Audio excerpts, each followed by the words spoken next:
T'es où comme ça, Moka? T'étais où? T'es revenu tout seul? Oh, tu pleures de joie. Oh. Salut à tous, bienvenue sur cette nouvelle vidéo un petit peu différente où je vais te raconter une histoire qui s'est passée sur le chantier sur lequel je me trouve actuellement, une maison qu'on est en train de rénover actuellement, même un comble. Comme tu peux le voir, je suis en train de monter dans les combles qu'on est en train de rénover pour aménager 2 chambres. Et cette histoire, elle concerne également Bernard. Bernard que tu as vu dans une précédente vidéo. Bernard est devenu la mascotte. Vous avez apprécié Bernard, vous avez voulu d'autres vidéos avec Bernard. Et bah écoutez, j'exauce tes vues entre guillemets, puisqu'on va discuter avec Bernard un petit peu de ce qui s'est passé sur ce chantier. Vous voyez Bernard, toujours très stoïque, toujours très calme en tant qu'associé et comptable, il perd pas le nord. Donc Bernard, c'est toi le principal intéressé de cette vidéo puisqu'il s'est passé un truc de ouf.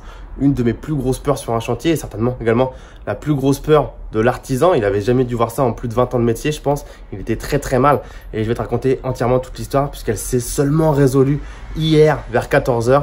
On a bien cru que ça n'allait jamais se résoudre et on a surtout bien cru que ce chantier allait transformer entre guillemets en drame. Donc voilà, Bernard, c'est pas mon chien, mais je suis pas mal de temps avec Bernard de temps en temps. Actuellement, il est avec moi sur le chantier, donc c'est plutôt cool, il est très agréable comme chien. Beaucoup de gens l'adorent, hein, Bernard. Tu viens ici, Bernard, ou pas? Je te rassure, Bernard n'est pas son vrai prénom.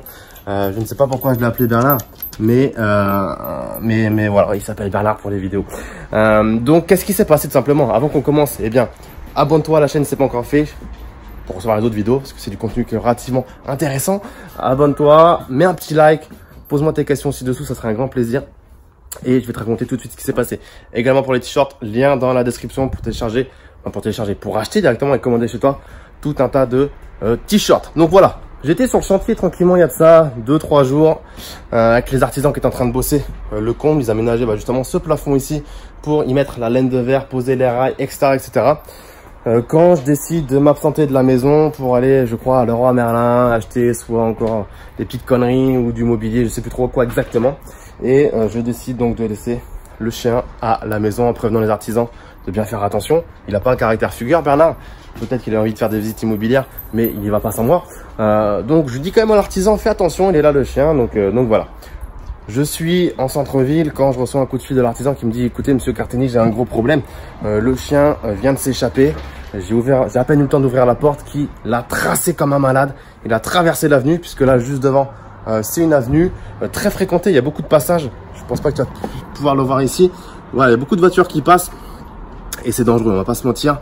Ça peut passer vite. Il y a l'hôpital juste en face, donc ça bombarde avec les ambulances et les pompiers. Quand il me dit ça, au début, je me dis c'est pas possible. C'est pas possible, c'est pas son caractère, c'est pas son genre à ce petit chien de se barrer comme ça. Mais c'était bel et bien la réalité, puisque l'artisan il va pas s'amuser à faire des blagues et qu'il était surtout très paniqué. Donc ni une ni deux, je reviens sur place à la maison, essayer de voir si le chien n'est pas dans le quartier. Visiblement, il aurait été apeuré par les artisans qu'il ne connaissait pas. Bon, très surprenant. Les artisans, voilà, j'ai une confiance absolue en eux. Je ne doute en aucun cas de ce qu'ils ont pu faire ou quoi que ce soit. Voilà, c'est la faute entre guillemets du chien. Il a eu peur, il s'est échappé et c'est comme ça. Donc l'artisan qui essaye de le récupérer, donc qui va sur l'avenue pour essayer de rattraper le petit chien, parce que ça va être un petit chien court sur pattes, un petit teckel. Apparemment, il courait très vite et quand il veut courir vite, il court très vite. Et vu qu'il est petit, c'est dur de l'attraper. Donc voilà, l'artisan qui court sur le boulevard ici, sur l'avenue, qui se mange une voiture, qui tombe au sol sur le dos. Il avait les chevilles en sang, les poignets en sang également. Donc là, quand je reviens et que je vois ça, je me dis waouh, quel délire. Et le chien introuvable, c'est-à-dire qu'on fait tous les alentours du quartier. On ne le trouve pas, on l'appelle, on ne le trouve pas. On s'imagine tout de suite le pire. Il s'est fait écraser, ça bouge beaucoup. S'il est totalement apeuré, qu'il court à mort, on va jamais réussir à le retrouver. Donc on s'imagine tout de suite le pire. Un Moka. Il s'appelle réellement Moka. Allez, viens là mon pépère. Donc Moka, on ne sait pas où il est parti en fait. Moka, encore aujourd'hui, c'est un mystère, puisque Dieu merci, il est là parmi nous aujourd'hui. Mais ça a duré 48 heures, quasiment plus de 48 heures, 49 heures avant que Moka soit de nouveau parmi nous. Des fois, j'ai l'impression qu'il comprend ce que je raconte, puisque dès qu'on parle de l'histoire, il se met parfois à pleurer. Donc voilà, imaginez-vous 2 nuits sans savoir où est Moka. C'est un tout petit chien, ouais, c'est pas un Doberman, c'est pas un Pitbull, c'est pas un Labrador.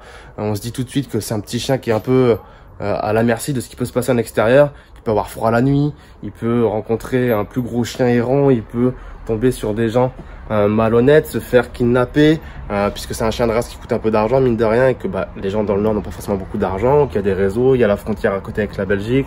On s'imagine tout de suite le pire, les laboratoires qui peuvent le kidnapper pour faire des tests. On entend tout un tas de théories et on se demande ce qui peut se passer. Donc on a eu des signalements puisque on a mis sur des sites comme Pet Alert ou des choses comme ça le fait que le chien était perdu. On a eu 2-3 signalements, donc on ne sait pas s'ils étaient vrais. On a eu des pistes carrément de kidnapping, qu'il aurait été aperçu dans les bras de jeunes femmes, qu'il aurait déposé à un kebab, qui ensuite il aurait été monté dans un appartement à côté de l'immeuble du kebab.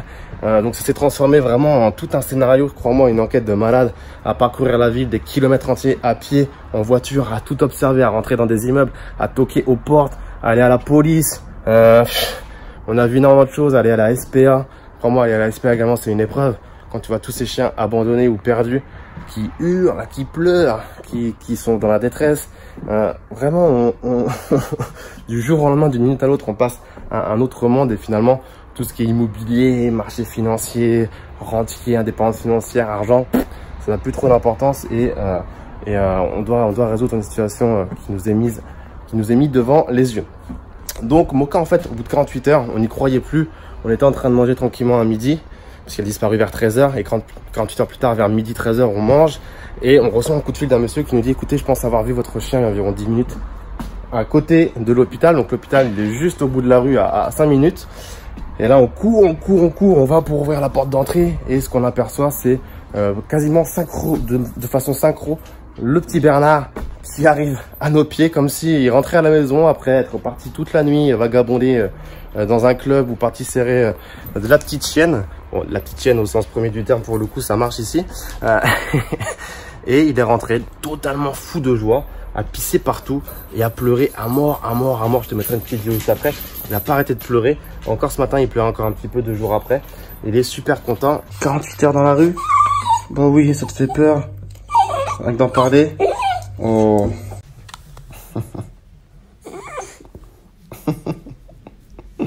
Et encore une fois, le mystère reste complet puisque où est-ce qu'il était, qu'est-ce qu'il a fait pendant 2 nuits dehors, est-ce qu'il a mangé, est-ce qu'il a bu. Il n'a pas l'air en mauvais état du tout, c'est ça qui est assez fou. Il est un petit peu amaigri sur les flancs, mais pas plus que ça. Donc en fait, on pense peut-être qu'il a été recueilli par quelqu'un de bonne ou de mauvaise volonté, on va dire, puisque si c'est une bonne volonté, pourquoi ne pas l'avoir signalé au vétérinaire, en fait, très rapidement. Donc peut-être de mauvaise volonté, mais que notre acharnement à placarder des affiches partout, à rentrer dans tous les commerces, les immeubles, à dire écoutez, il y a un chien, il y a un chien. On a vraiment fait marcher le réseau, Twitter, beaucoup de retweets, Instagram, des choses comme ça. Tous les commerces alentours, on a vraiment bien sympathisé avec beaucoup de personnes qui nous ont soutenus, qui avaient des réseaux d'autres commerçants. Et on a vraiment mis une bonne pression, je pense. Donc voilà, encore une fois, on ne saura jamais ce qui s'est passé. On a regardé les caméras de la ville, on s'est frotté, on s'est heurté, encore une fois, aux administrations qui sont très compliquées à gérer. Parce que l'urgence pour un chien, c'est entre guillemets secondaire. Il y a d'autres urgences bien plus graves, peut-être des vies humaines en jeu. Mais forcément, quand c'est notre chien, on a envie que ça aille vite. Et surtout, quand on a des suspicions qui se trouvent dans un immeuble et qu'on nous demande des paperasses ou des allers-retours débiles dans des bureaux pour juste regarder une caméra. Bref, on va pas rentrer dans les détails. Encore une fois, pays comme la France, pays le plus taxé au monde, pour des services publics soi-disant. Mais quand on a besoin d'eux, des fois, on se fait un petit peu jeter salement. Bref, encore une fois, c'est pour un chien. Je peux comprendre qu'il y a plus important à gérer. Mais sur le coup, il n'y avait pas d'autre chose à gérer quand on était en phase 2, mais il voulait pas quand même. Parce qu'il faut un OPJ qui valide, parce qu'il faut je sais pas quoi. Bref, voilà. En tout cas, l'artisan, il était vraiment pas bien. Puisque il se sentait vachement responsable d'avoir ouvert la porte ne serait-ce qu'une demi-seconde et que le chien se soit barré comme une balle comme ça. D'autant plus que son chien, visiblement, avait dû se faire piquer quelques jours avant. Son petit Yorkshire, on dit comme ça. Il m'a dit que voilà, il avait dû faire piquer son chien quelques jours avant parce qu'il avait une maladie. Il n'était pas vieux, mais il avait une maladie, ça devenait vraiment ingérable. Donc vraiment l'artisan, limite en pleurs devant moi, vraiment pas bien. Donc ouais, assez fou pour l'artisan, assez fou pour nous, parce que c'est un début de chantier, mine de rien, encore à l'isolation. Il y a toute l'électricité, il y a tout le sol, il y a tous les placo à poser, les cloisons, la peinture, un peu de plomberie. Donc voilà. La relation se passe très bien avec l'artisan, mais ça aurait été dommage qu'on commence comme ça ou qu'on termine même sans le petit Bernard. Donc Bernard, est-ce que tu as un petit mot à nous dire? Où est-ce que tu étais comme ça? Wow. J'en perds mon téléphone. On sait pas où tu étais, Bernard, hein? T'étais où comme ça? Bernard, ça se trouve, il faisait sa vie tranquillement. Bernard est parti serrer de la fille à... J'ai failli dire où est-ce que j'étais. À Valence. De toute façon, c'est plus un mystère puisque j'ai fait les signalements sur Instagram pour essayer de retrouver le petit chien. Donc voilà. En tout cas, il aime toujours autant les caresses. Ça, c'est pas... ça n'a pas disparu. Un petit mocha. Ma chaîne YouTube va se transformer en série Animalia. Bon voilà, sinon le chantier se passe très bien, malgré le fait qu'à cause du financement bancaire, on a eu du retard. Bah écoutez, l'artisan il fait vraiment bien son travail en tout cas là-dessus, on est vraiment très content. Tout est bien fait, tout est bien pour l'instant bien géré, on est dans les temps. Il a des bonnes recommandations pour faire ça vraiment très bien. Donc j'ai hâte que ce soit terminé fin septembre, normalement fin septembre. Je vous montrerai la vidéo, je vous ferai une vidéo avec la maison entièrement meublée comme ça. Tu pourras avoir un aperçu de toutes les chambres et de ce qu'on va proposer. Et sur ce, moi je vais te laisser, je t'ai raconté cette histoire un petit peu folle. Je pense pas que tu t'attendais à ça, je pense que tu t'attendais peut-être à ce que je te dise que tout s'était effondré, que finalement le chantier avait triplé de prix, qu'il y avait un artisan qui était mort sur le chantier, que je ne sais quoi. Dieu merci, c'est pas ça qui est arrivé. Ça aurait pu être grave également, mais tout se passe bien. Donc abonne-toi, like, commentaire, et puis je te dis à très vite. Ciao, ciao.